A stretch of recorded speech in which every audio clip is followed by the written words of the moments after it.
Em nome do Pai, do Filho e do Espírito Santo. Amém. Vinde, Espírito Santo, enchei os corações dos vossos fiéis e acendei neles o fogo do vosso amor. Enviai o vosso Espírito e tudo será criado, e renovareis a face da terra. Oremos. Ó Deus, que instruíste os corações dos vossos fiéis com a luz do Espírito Santo, fazei que apreciemos retamente todas as coisas, segundo o mesmo Espírito, e gozemos sempre da sua consolação. Por Cristo nosso Senhor. Amém. Maria, sede da sabedoria, rogai por nós. São José, rogai por nós. Em nome do Pai, do Filho e do Espírito Santo. Amém. Meu querido irmão, minha querida irmã, seja muito bem-vindo ao nosso canal. Nós estamos percorrendo o nosso itinerário de reflexão sobre o livro dos Provérbios. E dentro desta obra nós nos encontramos no prólogo, que corresponde aos 9 primeiros capítulos. Dentro do prólogo, nós estamos no capítulo 4, dentro da seção que pode muito bem ser intitulada como Conselhos para se obter a sabedoria. São os conselhos que são dados por um pai ou por um sábio, conselhos que na verdade são dados pelo próprio Deus para nós. E hoje nós vamos meditar Provérbios capítulo 4, versículo 4, que diz assim: E ele me ensinou e me disse que as minhas palavras se apeguem ao teu coração. Guarda os meus mandamentos e vive. Esta palavra é dirigida de um modo muito carinhoso a nós.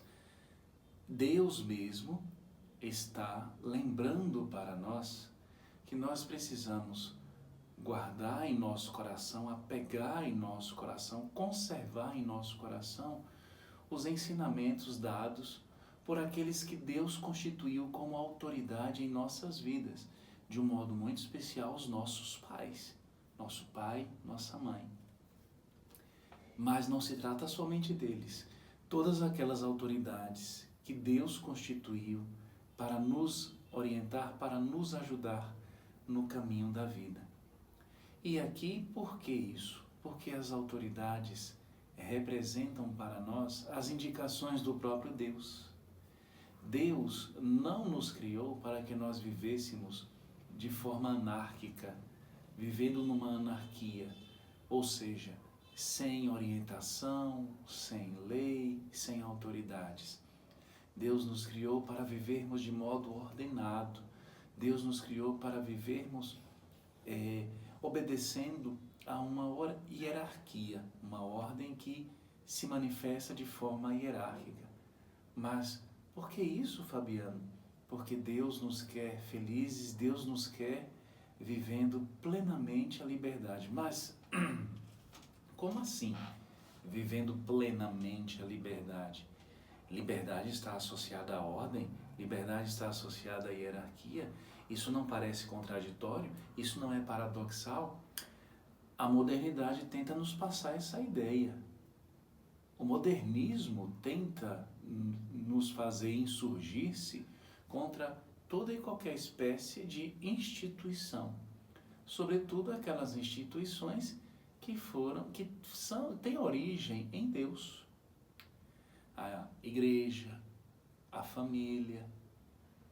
Mas o próprio Deus nos garante, nos dá a certeza de que é vivendo nesta ordem, é vivendo de acordo com os ordenamentos que nos garantem uma vida harmônica, uma vida de respeito, uma vida de relações salutares, de relações benéficas, é vivendo de acordo com a ordem. Aliás, a própria natureza, a própria constituição natural do nosso ser nos garante, nos dá a certeza de que nós precisamos viver de forma ordenada.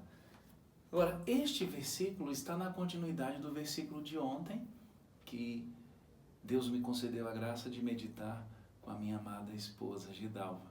O versículo 3 está na continuidade.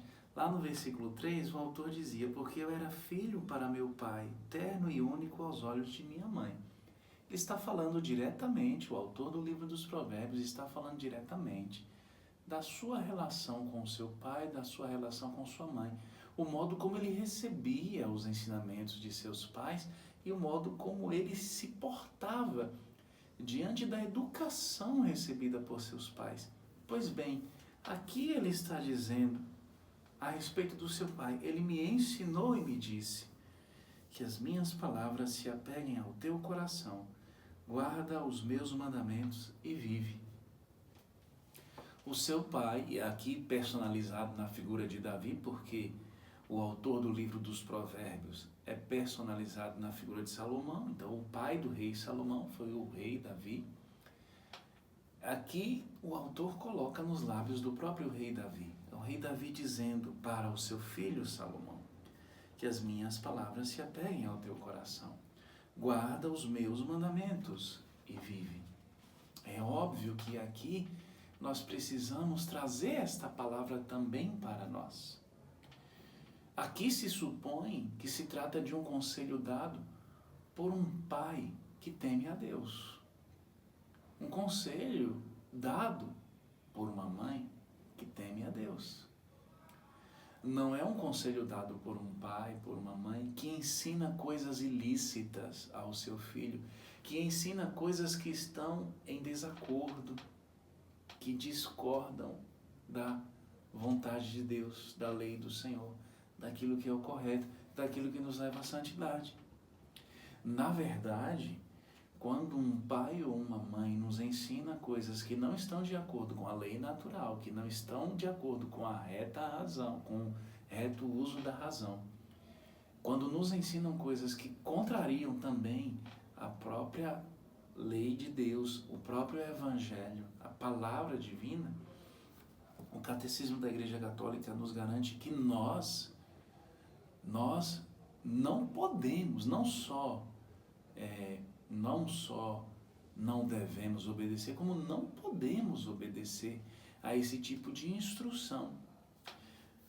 Por exemplo, eu me recordo muito que na minha infância eu ouvia esse tipo, aliás, na minha adolescência, eu ouvia esse tipo de comportamento da parte de alguns pais que, para ensinar, com o intuito de ensinar, pelo menos era essa a desculpa que era dada, para ensinar os seus filhos a serem homens de verdade, a viverem a sua masculinidade, pais que levavam seus filhos para casas onde há o, falando num português bem claro, casa de prostituição, para que ali para que o seu filho pudesse, ali no contato com uma mulher, pudesse garantir a sua masculinidade,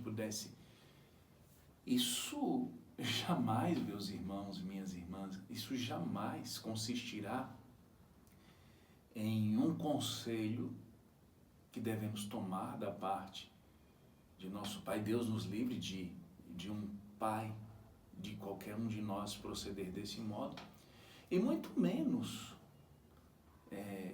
esse é um tipo de atitude que nós devamos seguir, nem muito menos aprovar, nem seguir, nem aprovar esse tipo de atitude, não realizá-lo. Por quê? Porque aqui a masculinidade está sendo confundida com uma atitude que, no final das contas, não se trata de uma atitude humana, uma atitude que está de acordo com os atos humanos, que não só não estão de acordo com a vontade de Deus, com a lei divina, como é uma atitude que fere a nossa própria natureza, no sentido de ser uma relação que não seja pecaminosa, uma relação consensual, uma relação, até porque esse tipo de atitude não pode ser jamais para provar algo a alguém.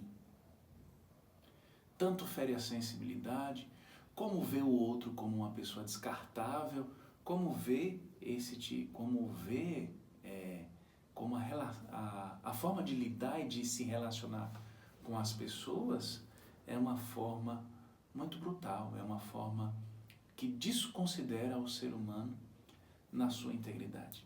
Então, esse tipo de conselho ou tipo de atitude que se requer se um pai quer que o seu filho haja desse modo,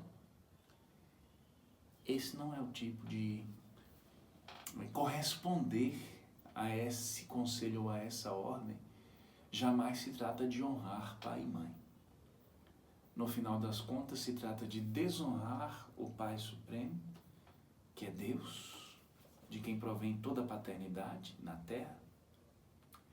Se trata de desonrar o seu próprio ser, a própria pessoa com quem você está lidando, e se trata de desonrar também, sim, o seu pai. Porque no final das contas se trata de uma pessoa que confunde, uma pessoa que no final das contas não teme a Deus e age de forma destemida em relação a Deus.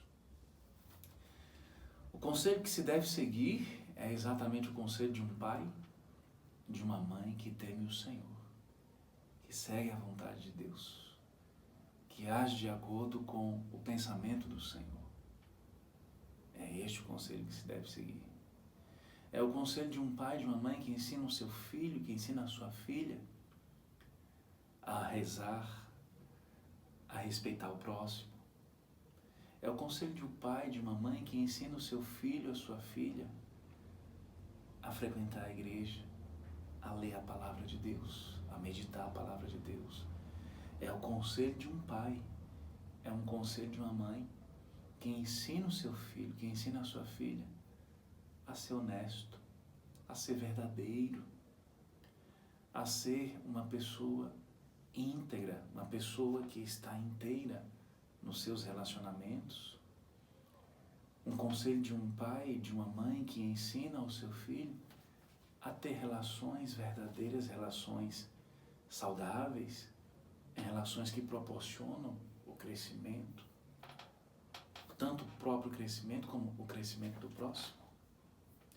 Esses são os conselhos que devem ser seguidos. É o conselho de um pai e de uma mãe que se supõe ser um pai segundo o coração de Deus, uma mãe segundo o coração de Deus. Gravar essas palavras no coração, gravar essas palavras, fazer com que essas palavras se tornem íntimas do seu ser, se tornem íntimas da sua alma. Fazer com que essas palavras possam ressoar para sempre em sua vida. Como é belo, por exemplo, se recordar de um ensinamento de um pai, ensinamento de uma mãe. Eu me recordo aqui, por exemplo, de um ensinamento que recebi, de buscar sempre o melhor para a vida. Sempre que possível, buscar crescer, mas nunca pisando os outros, nunca fazendo dos outros degrau para o crescimento. É um conselho que à primeira vista parece muito simples, parece até um clichê, mas quando nós incorporamos isso na nossa vida, quando nós incorporamos, nós aprendemos sim que existe um limite para tudo. E que o limite, nesse caso, consiste em considerar o outro como pessoa, não fazer do outro um instrumento para a satisfação do meu ego, inclusive satisfação de desejos ilícitos, que consiste em buscar sim o desenvolvimento integral do meu próprio ser, mas sempre buscando também, naquilo que compete a mim, o desenvolvimento integral do ser do outro, sem trapaça, sem buscar diminuir o outro, sem fazer do outro um instrumento, algo descartável. Esse é um tipo de conselho que eu trago comigo, que eu busco trazer e que me recordo com afeto. Aqui na Palavra de Deus nós percebemos que o autor está se recordando com afeto dos conselhos do seu pai, guarda os meus mandamentos e vive. Aqui nós podemos ouvir o próprio eco da palavra de Deus mesmo. O próprio Senhor falando para nós. Guarda o meu mandamento, guarda a minha palavra e vive. A palavra de Deus não é para nos limitar, como eu falava ontem. Como nós falávamos ontem, minha esposa e eu. Os mandamentos de Deus não é para nos limitar, é para nos trazer a verdadeira liberdade. É para fazer com que nós possamos de fato viver. Não viver como escravos dos nossos desejos, das nossas paixões, escravos das nossas ansiedades, das nossas emoções, dos nossos sentimentos.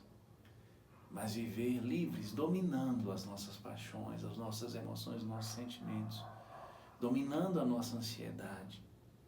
Viver, de fato, como filhos de Deus, que escolheram fazer a vontade do Senhor.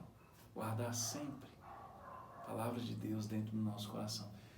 Tal como fazia a nossa mãezinha querida, a nossa mãe do céu, a Virgem Maria.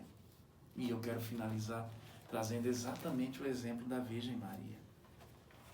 No Evangelho segundo São Lucas, no capítulo 2,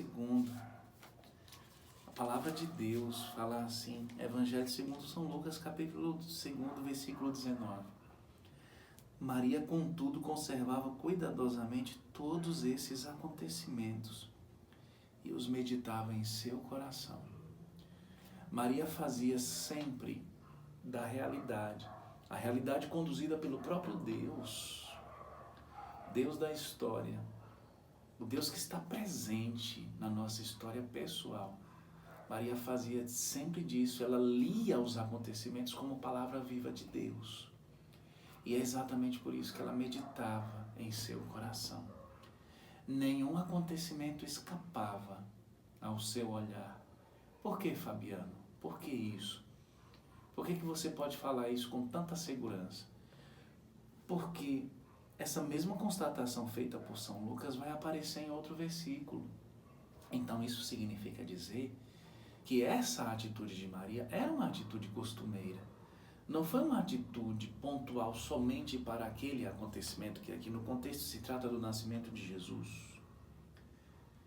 Significa dizer que Maria via nos atos, nos acontecimentos da história, a própria realização da palavra de Deus, uma palavra que Deus estava proclamando para ela, ou seja, uma mensagem que Deus estava trazendo, o próprio conduzir, o próprio guiar de Deus na sua história pessoal. E não só na sua história pessoal, mas na história do seu povo, como ela mesma canta no Magnificat, na sua alma, no seu canto que engrandece o Senhor com a alma. Nós precisamos também guardar em nosso coração a palavra de Deus, tanto a palavra escrita, como a palavra que Deus continua a dirigir hoje em cada acontecimento da nossa vida, sim, porque nós precisamos fazer como a Virgem Maria, ler com os olhos da fé, com os olhos do coração, coração que se rende pela fé à obediência de Deus. Assim era o coração da Virgem Maria. Nós precisamos ler nos acontecimentos da vida a própria mensagem de Deus, o próprio conduzir de Deus. E guardar sempre isso no coração, para saber agir em conformidade com a palavra de Deus. Ou seja, saber agir de forma obediente. Saber agir de forma sempre disponível à realização da vontade de Deus. Que a própria Virgem Maria nos ajude e nos ensine. Que ela interceda a Deus por nós. Que São José também, que era o homem formado pela palavra, que era o homem que obedecia prontamente a Deus, nos ajude a guardar a palavra de Deus em nosso coração e que o Espírito Santo de Deus, que acolhe sempre a intercessão dos santos, o Espírito Santo de Deus, que juntamente com o Filho amado Jesus apresenta ao Pai, Ele mesmo que inspira a intercessão dos santos, que o Espírito Santo de Deus nos faça recordar aqueles ensinamentos dos nossos pais que estão em conformidade com a lei do Senhor, com a palavra do Senhor, a fim de que nós possamos ser fiéis, em última instância, ao próprio Deus, sendo fiéis a Deus através das pessoas que Ele constituiu como autoridades em nossas vidas.